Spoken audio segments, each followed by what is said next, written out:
Yield यासाठी आपण हायब्रिडायझेशनची process केली आणि ट्रिमेंडस रेटनी देशाचं उत्पन्न वाढवलं.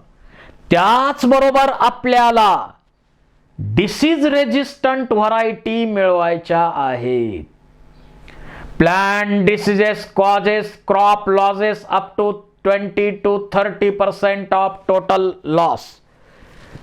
आज आपण ज्या व्हरायटी कल्टिवेट करतो त्या व्हरायटीला वेगवेगळे रोग लागतात पडतात आणि त्याच्यामुळं 20 ते 30% उत्पन्न कमी होत आहे.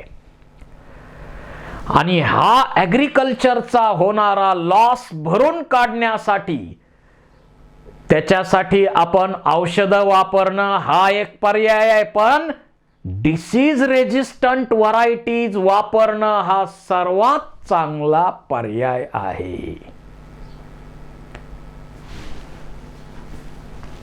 Disease resistant cultivars enhance food production and helps to reduce the use of fungicides, bactericides. औषधांचा वापर कमी लागतो ना त्यामुळं, आणि उत्पन्न भरपूर मिळतं, रोगांना बळी पडत नाही ही व्हरायटी. अशा डिसीज रेजिस्टंट व्हरायटीज आपण वापरतो. Resistance of host plant is genetic ability to prevent the pathogens from disease. तर डिसीज रेजिस्टंट व्हरायटीज अशा प्रकारे आपण बनवलेल्या आहेत. Fungal diseases, rust, example brown rust of wheat. इथं आहे ब्राऊन रस्ट ऑफ व्हीट, गव्हावर पडणारा रोग आहे. Red rot of sugar cane, इथं दिसतंय red rot of sugar cane, दिसतंय लाल लाल पडलेलं. लेट ब्लाइट ऑफ पोटॅटो, बघा late blight of potato. Bacterial diseases म्हटलं तर black rot of crucifers, black rot of crucifer बघा इथं. व्हायरल टोबॅको मोझॅक व्हायरस, बघा tobacco mosaic virus. Turnip mosaic virus, इथं फोटोग्राफ दाखवलेले आहेत. सगळ्या डिसीजचे फोटोग्राफ दाखवलेले आहेत. तर अशा रोगांना न बळी पडणाऱ्या हाय इम्प्रूव्ड व्हरायटीज अशा बनवल्या की रोगांना बळी पडत नाहीत. त्याच्यासाठी आपण काय करतो? कन्व्हेन्शनल ब्रीडिंग टेक्निकचा वापर करतो. म्हणजे याच्यामध्ये डिसीज रेजिस्टंट व्हरायटी काही ना काही असणार आहेत ना, त्याच्याबरोबर हायब्रिडायझेशन करून नवीन व्हरायटी आपण मिळवू शकतो. त्याचबरोबर म्युटेशन ब्रीडिंग, त्याच्यामध्ये जेनेटिक चेंजेस आपण करतो आणि म्युटेशन ब्रीडिंगचा वापर करून आपण नवीन सुपेरियर व्हरायटीज बनवू शकतो, डिसीज रेजिस्टंट व्हरायटीज बनवू शकतो. आता याच्यामध्ये काय काय करायचं? कन्व्हेन्शनल मेथड मध्ये आपण काय करतो? Screening germ plasm for disease resistant sources, hybridisation of selected parent, 2 selected parent मध्ये हायब्रिडायझेशन करा. Selection evaluation of hybrids, testing and release of new variety, म्हणजे चांगल्या रोगांना बळी न पडणाऱ्या व्हरायटी बरोबर क्रॉस करा. हायब्रिडायझेशनचं टेक्निक जे पूर्वी आपण चर्चा केलेली आहे त्या टेक्निकचा वापर करून नवीन superior variety, disease resistant variety मिळवा. आणि अशा व्हरायटी आपण मिळवलेल्या आहेत. बघा फीटची हिमगिरी नावाची व्हरायटी आहे. Leaf stripe rust hill bunt resistant आपण बनवलेली आहे. Brassica, Pusa Swarnim, Karanrai, white rust पासून रेजिस्टंट व्हरायटी मिळवलेली आहे. Cauliflower, Pusa Shubhra, Pusa snowball K1, ही variety black rot, curl blight black rot, ही व्हरायटी आपण बनवलेली आहे. काउपी, पुसा कोमल ही व्हरायटी बॅक्टेरियल ब्लाइट रेजिस्टंट बनवलेली आहे. चिली पुसा सदाबहार मिरचीची variety, chilli mosaic virus, tobacco mosaic virus याला resistant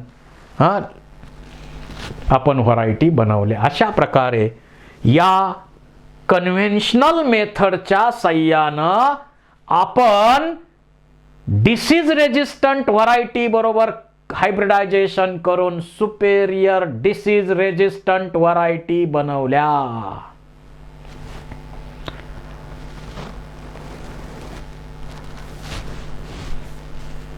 Conventional breeding is a constrained by ability to limited number of disease resistant genes. त्याच्यानंतर म्युटेशन ब्रीडिंगची मेथड आपण वापरली आणि सुपेरियर व्हरायटीज आपण बनवल्या. त्याचबरोबर सोमा क्लोनल व्हेरिएशन्स म्हणजे टिश्यू कल्चरचं टेक्निक, जेनेटिक इंजिनिअरिंग या मेथडचा उपयोग करून सुद्धा आपण डिसीज रेजिस्टंट व्हरायटी मिळवू शकतो. म्युटेशन म्हणजे काय? Sudden change in hereditary material, genetic material मध्ये होणारे अचानक बदल म्हणजे म्युटेशन. आणि त्यामुळं नवीन डिझायरेबल कॅरेक्टर्स आपण काय करू शकतो? ऍड करू शकतो, मिळवू शकतो, बनवू शकतो. म्युटेशन जसं आजच्या ज्या व्हीटच्या व्हरायटी आहेत त्या गॅमा रेडिएशनचा वापर करून बनवलेल्या आहेत.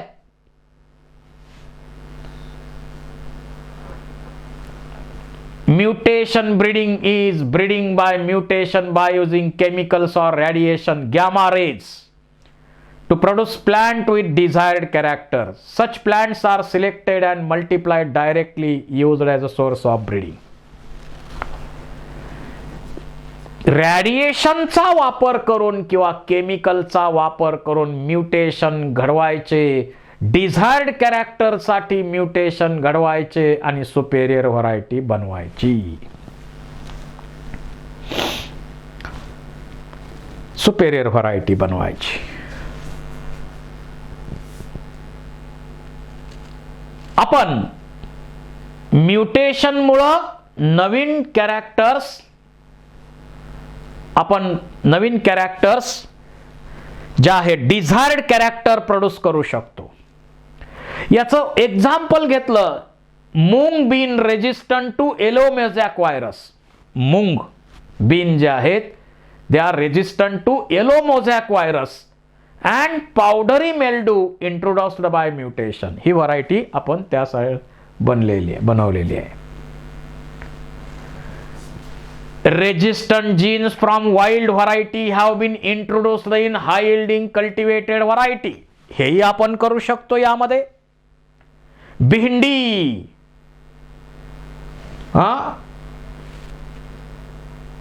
Abel मोस्कस esculentus resistant to yellow mosaic virus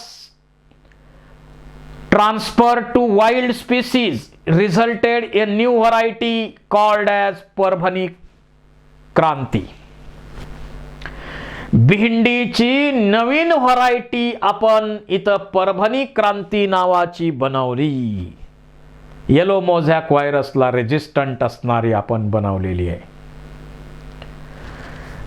The resistant genes can be transferred by sexual hybridization. Sexual हायब्रिडायझेशनच्या साह्याने बनवली. पूर्वीच्या काळात भेंडी घेताना भेंडीला होल पाडले, आळ्या भरपूर सापडत होत्या, पण आताची भेंडी तशी नाही आहे. म्हणजे किती बदल केला बघा आपण. त्यानंतर ज्याप्रमाणे डिसीज मुळे 20 ते 30% उत्पन्न कमी होतं, तसं पेस्ट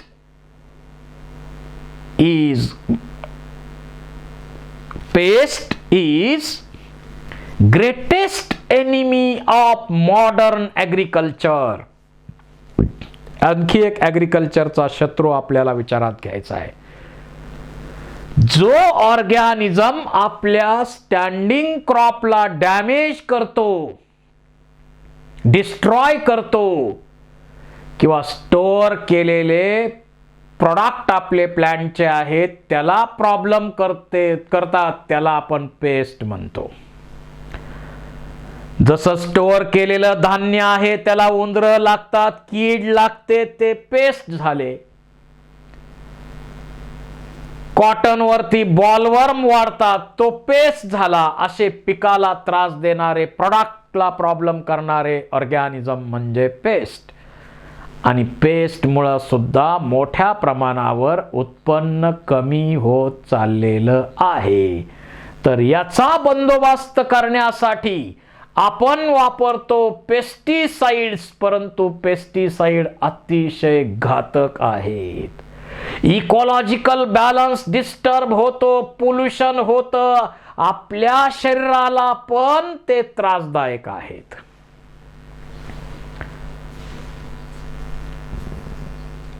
त्रासदायक आहेत. बघा, morphological, biochemical, physiological characteristics of insect resistant host crop plant. जसं हेरी leaves, these are resistant to Zesids in cotton and cereal leaf beetles in wheat. कसे हेरी लीव्स असतील तर ते रेजिस्टन्स असणार जेसिड्स इन कॉटन आणि cereal leaf beetle in wheat. Solid stem in wheat leads to non preference by stem sawfly. Solid stem जे आहे wheat मध्ये ते आपल्याला स्टेम सॉफ्लाय पासून वाचवते. Smooth lived and nectar less cotton varieties, nectarless cotton variety do not attack bollworm. जर smooth पानं असलेली आणि नेक्टर नसलेली व्हरायटी जर कॉटनची असेल तर त्याला बॉलवर्म नावाचा इन्सेक्ट त्याच्यावर आक्रमण करत नाही. High aspartic, low nitrogen and sugar content in maize. बघा, मकामध्ये क्वेश्चन विचारला जाईल यावर. High aspartic acid, low nitrogen and sugar content in maize leads to resistance to maize stem borer. Aspartic acid जास्त आहे, नायट्रोजन आणि शुगर कंटेंट मेज मध्ये कमी आहे, अशी व्हरायटी स्टेम बोररला बळी पडत नाही.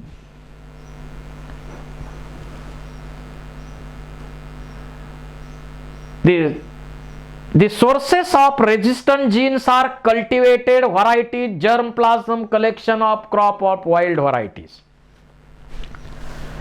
तर आपण पेस्ट रेजिस्टंट व्हरायटीज मिळवतोय आणि त्याच्यासाठी वेगवेगळे पर्याय इथं करतोय. आपण काय प्रयत्न केले बघा. ब्रासिका रेपसीड मस्टर्ड, त्याची पुसा गौरव नावाची जी व्हरायटी आहे ती अफिड रेजिस्टंट आपण मिळवलेली आहे. Flat bean Pusa Sem 2, Pusa Sem 3, jassids aphids fruit borer resistant आपण बनवलेली आहे. ओक्रा भेंडी, भेंडी Pusa Sawani, Pusa A4 shoot and fruit borer resistant variety आपण बनवलेली आहे. अशा या अनेक महत्वाच्या व्हरायटीज आपण बनवलेल्या आहेत. पेस्ट रेजिस्टंट व्हरायटीज बनवलेल्या आहेत. भेंडीची okra variety pest resistant, fruit borer म्हणजे त्याच्या भेंडीला होल पाडून त्याच्यात आळ्या राहत होत्या.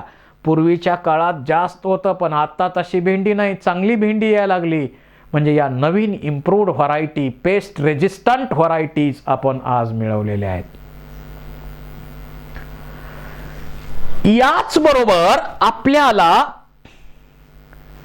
माल न्यूट्रिशन, कुपोषणाचे मोठ्या प्रमाणात जगात आपल्याला बळी आढळत आहेत. माल न्यूट्रिशन,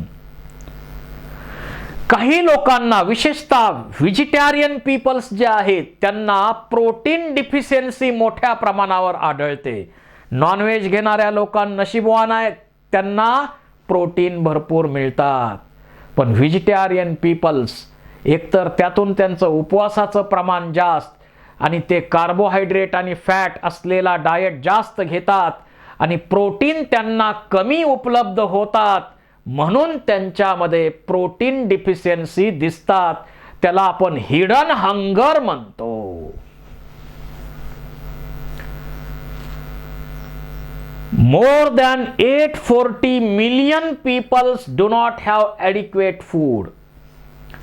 840 दशलक्ष पीपल्स जे आहेत जगामध्ये, त्यांना आपण ॲडिक्वेट, त्यांना गरजे एवढं अन्न आपण पुरवू शकत नाही. 3 billion people suffer from micronutrient, protein, vitamin deficiencies. 3 billion लोक जे आहेत ते मायक्रोन्यूट्रिएंट असतील, प्रोटीन असतील, व्हिटॅमिन असतील, यांच्या डिफिशियन्सीला सफर होतात. त्यालाच आपण म्हणतो हिडन हंगर. याच्यासाठी काय पर्याय आपण करू शकतो? याच्यासाठी आपण बायोफोर्टिफिकेशन करू शकतो. म्हणजे काय? प्लांट ब्रीडिंगचा वापर करून आपण क्वालिटी इम्प्रूव्ह करणे, म्हणजेच आपण त्याला बायोफोर्टिफिकेशन म्हणतो. जसं आपल्याला मार्केटमध्ये कॉम्प्लान मिळतं, हॉर्लिक्स मिळतं, बूस्ट असेल, तर याच्यामध्ये कार्बोहायड्रेट पण आहेत, प्रोटीन पण आहेत, फॅट्स पण आहेत, व्हिटॅमिन्स पण आहेत, मिनरल्स पण आहेत. सगळ्या प्रकारचे आहाराचे घटक एकत्र करून आपल्याला हे कंपोनंट दिलेले आहेत. त्याला आपण फोर्टिफाईड फूड म्हणतो. तशा प्रकारे आपल्याला व्हरायटीज इम्प्रूव्ह करायच्या. जसं आज बटाटा आपण खाल्लं तर मोठ्या प्रमाणावर कार्बोहायड्रेट मिळतात, पण जेनेटिक इंजिनिअरिंगच्या मदतीनं आपण प्रोटीन भरपूर असलेलं बटाटा मिळवणार. त्यामुळं बटाट्यामधून आपल्याला कार्बोहायड्रेट पण मिळणार, प्रोटीन पण मिळणार.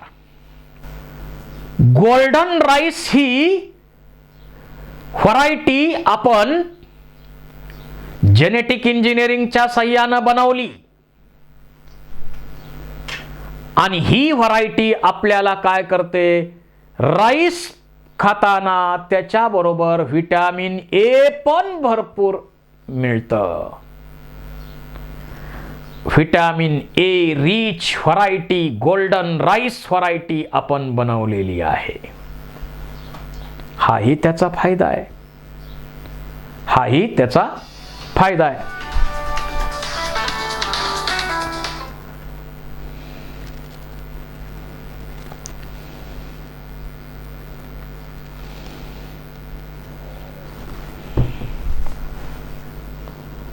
गोल्डन राईस नावाची नवीन इम्प्रूव्ड व्हरायटी आपण जेनेटिक इंजिनिअरिंगच्या साहाय्यानं बनवलेली आहे. त्या व्हरायटीमध्ये आपण व्हिटॅमिन ए चा जीन ऍड केलाय. त्यामध्ये आपण डॅफोडिल आणि ब्रेवियाना बॅक्टेरिया असे एकूण 3 जीन ऍड करून vitamin A rich golden rice variety आपण बनवली. अशा प्रकारे आपण नवीन इम्प्रूव्ड व्हरायटीज बनवतोय. याचे अनेक एक्झाम्पल तुम्हाला सांगता येतील. हे बघा, काय काय केलं आपण? To improve protein content and quality, to improve oil content and quality, to improve vitamin content, to improve micronutrient and mineral content. हे सगळे कंटेंट इम्प्रूव्ह करण्यासाठी आपण नवीन नवीन व्हरायटी बनवलेल्या आहेत. एक्झाम्पल बघा, आपण मेज हायब्रिडची व्हरायटी बनवली. त्या व्हरायटीमध्ये twice amount of amino acid, lysine, tryptophan compare to existing maize variety. आजच्या ज्या मकाच्या व्हरायटी आहेत त्याच्यापेक्षा आपण हायब्रिड व्हरायटी जी मकाची बनवली त्याच्यामध्ये डबल कंटेंट आहे लायसिन आणि ट्रिप्टोफॅन अमिनो ऍसिडचा. व्हीटची व्हरायटी ॲटलस 66 नावाची व्हीटची व्हरायटी आपण बनवली. हाय प्रोटीन कंटेंट असलेली व्हरायटी आपण बनवलेली आहे. आता गव्हाच्या पिठामध्ये चिकटपणा कशामुळे असतो? Gluten. Iron fortified rice variety, iron जास्त असलेली राईसची व्हरायटी आपण बनवली. 5 पटीनं आयर्न जास्त असलेली व्हरायटी आपण बनवलेली आहे राईसची.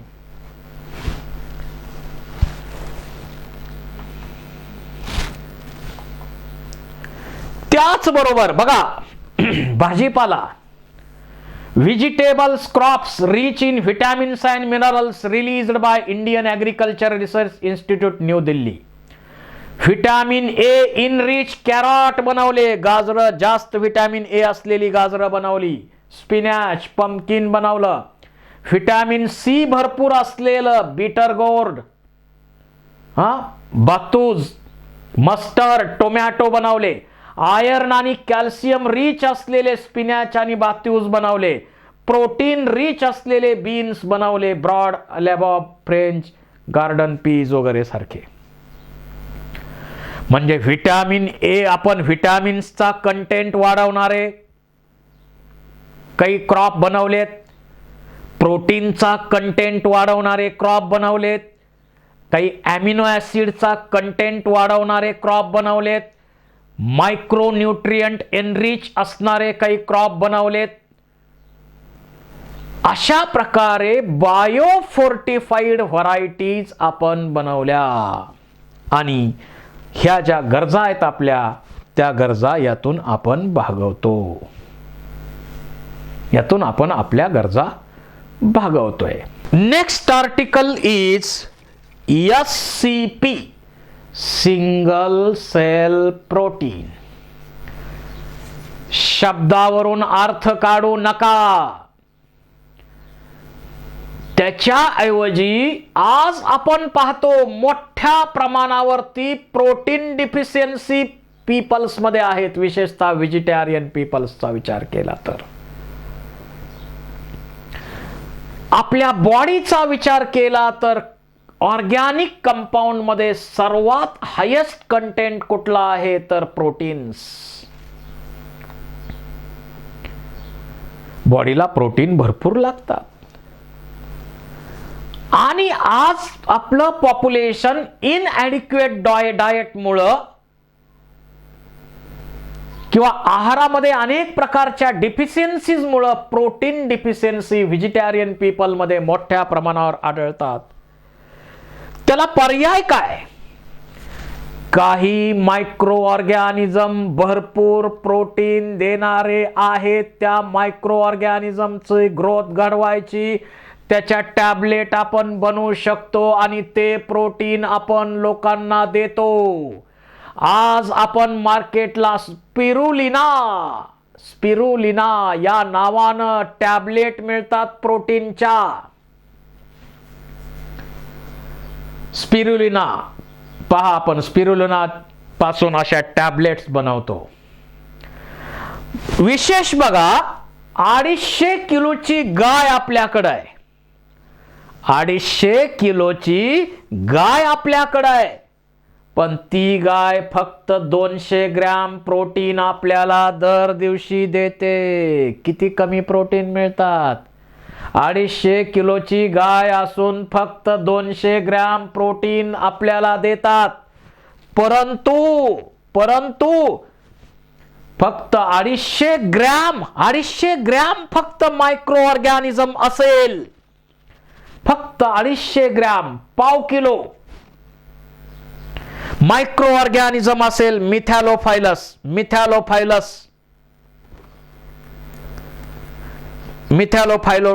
मिथॅलोट्रॉपस फायलस वगैरे ह्या ज्या व्हरायटीज आहेत, याच्यापासून आपल्याला 25 टन प्रोटीन पर डे मिळतात. 250 किलोची गाय दिवसाला 200 ग्रॅम प्रोटीन देते. फार कमी मिळतंय. पण 250 ग्रॅम मायक्रो ऑर्गॅनिझम, मिथॅलोफायलस सारखा मायक्रो ऑर्गॅनिझम आपल्याला 25 टन प्रोटीन दिवसाला देऊ शकतो. म्हणजे प्रोटीन ट्रिमेंडस रेटनी आपण लोकांना सप्लाय करू शकतो. आणि या मायक्रो ऑर्गॅनिझमचा वापर करून भरपूर प्रोटीन मिळवणं, याच कन्सेप्टला आपण म्हटलेलं आहे single cell protein. High rate, त्यांचा रेट जास्त आहे, बायोमास प्रोडक्शन ग्रोथ जास्त होते. पहा, आज 25% पॉप्युलेशन माल न्यूट्रिशन, हंगर याला सफर होत आहे, प्रोटीन डिफिशियन्सीला सफर होत आहे. आणि बघा, आपण 3 ते 10 किलो ग्रेन खाऊ घालावेत ॲनिमलला. त्यावेळी 1 किलो, समजा कोंबडी आहे, 3 ते 10 किलो एवढं खाऊ घातलं तर 1 किलोची कोंबडी बनणार. परंतु इथं जर आपण पाहिलं तर फक्त 250 ग्रॅम मायक्रो ऑर्गॅनिझमचा वापर केला तर दररोज 25 टन प्रोटीन देण्याची कॅपॅसिटी इथं आपल्याला मायक्रो ऑर्गॅनिझम मध्ये दिसते. आणि याच्यामध्ये बॅक्टेरिया, मिथॅलोफायलस असेल, ब्रेव्ही बॅक्टेरियम असेल, सियानो बॅक्टेरिया असतील, समजा स्पायरुलिना सारख्या, ईस्ट आहे, कॅन्डिडा युटिलिस आहे, फिलामेंटस फंजाय फ्युजारियम आहे, अशा प्रकारच्या, किंवा क्लोरेल्ला आहे, अशा प्रकारच्या बॅक्टेरिया किंवा मायक्रो ऑर्गॅनिझम म्हणू, फक्त बॅक्टेरिया नाही, तर मायक्रो ऑर्गॅनिझम आपण मोठ्या प्रमाणावर त्याचं, एकतर त्यांचं प्रोडक्शन फास्ट असतं, दर काही वेळात ते double double double double double double double double double होत असतात. आणि त्यामुळं भरपूर प्रोटीन प्रोटीन प्रोटीन प्रोटीन त्या प्रमाणात वाढतात. अशा प्रकारे protein rich, minerals, fats, carbohydrates, vitamin rich असे प्रोडक्ट आपण बनवू शकतो. It is grown on material like waste water from potato processing plant, straw, molasses, annual manure, sewage, अशा वेस्ट वॉटरवरती यांची ग्रोथ आपण घडवून आणू शकतो. आणि त्यामुळं एन्व्हायरमेंटल पोल्युशन सुद्धा कमी करता येतं. अशा प्रकारे सिंगल सेल प्रोटीन आपल्याला मोठ्या प्रमाणावरती प्रोटीन्स देऊ शकतात.